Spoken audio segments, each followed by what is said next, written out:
একদিন বনে খরগোশ আর কচ্ছপের দেখা হলো।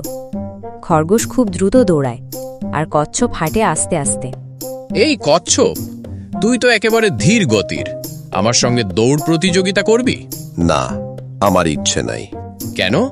আমার সঙ্গে দৌড় প্রতিযোগিতায় হেরে যাবি বলে ভয় পাচ্ছিস?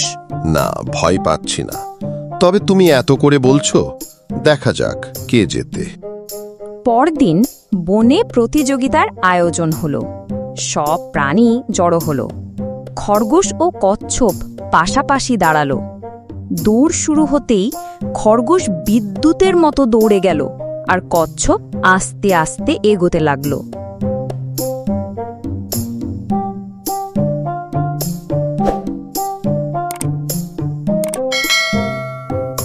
হা হা হা, এই কচ্ছপ কখনোই আমাকে হারাতে পারবে না। কচ্ছপ অনেক পেছনে। এই ধীর কচ্ছপকে হারানো কোনো ব্যাপার না। একটু গাছতলায় শুয়ে ঘুমিয়ে নিই, তারপরে এক দৌড়ে জিতে যাব।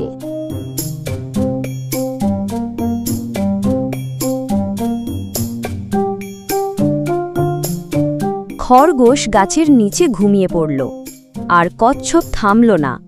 ধীরে ধীরে এক পা করে এগোতে লাগল। অবশেষে কচ্ছপ গন্তব্যে পৌঁছে গেল। তখনও খরগোশ ঘুমাচ্ছে।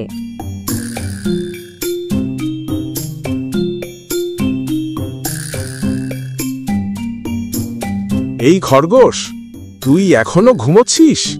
ওদিকে তো কচ্ছপ জিতে যাচ্ছে। খরগোশ চেয়ে দেখে কচ্ছপ জিতে যাচ্ছে।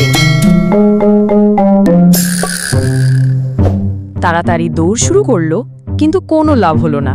কচ্ছপ জিতে গেল।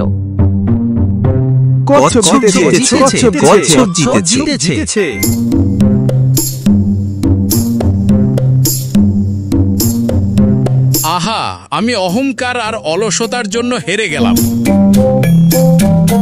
ধীরে হলেও যদি চেষ্টা চালিয়ে যাওয়া যায়, তবে সাফল্য আসবেই।